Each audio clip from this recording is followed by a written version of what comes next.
বন্ধুরা, আটা বা ময়দা ছাড়া যদি কেক বানাতে চান তাহলে সুজির কেক বানাতে পারেন। যতটা সুজি নেবেন তার হাফ চিনি নেবেন, মানে 1 বাটি নিয়েছিলাম সুজি।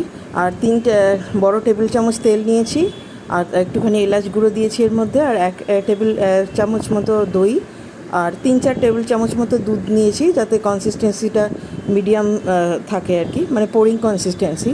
এবার এগুলোকে ভালো করে মিশিয়ে খানিকক্ষণ রেস্টে রেখে দিতে হবে সুজিটা ফোলার জন্য।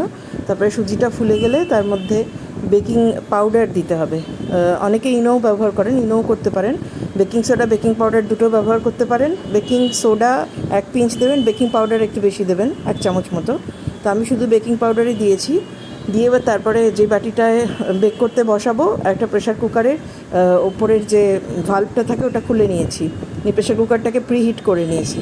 আর বেকিং পাউডার দেওয়ার পরে মিশ্রণটাকে একটুখানি ভালো করে মিশিয়ে নিয়ে তারপরে একটু আমন্ড দিয়ে গার্নিশ করে, কিশমিশ এসব দিয়ে গার্নিশ করে তারপরে বাটিটাকে ভালো করে ট্যাপ করে নিতে হবে।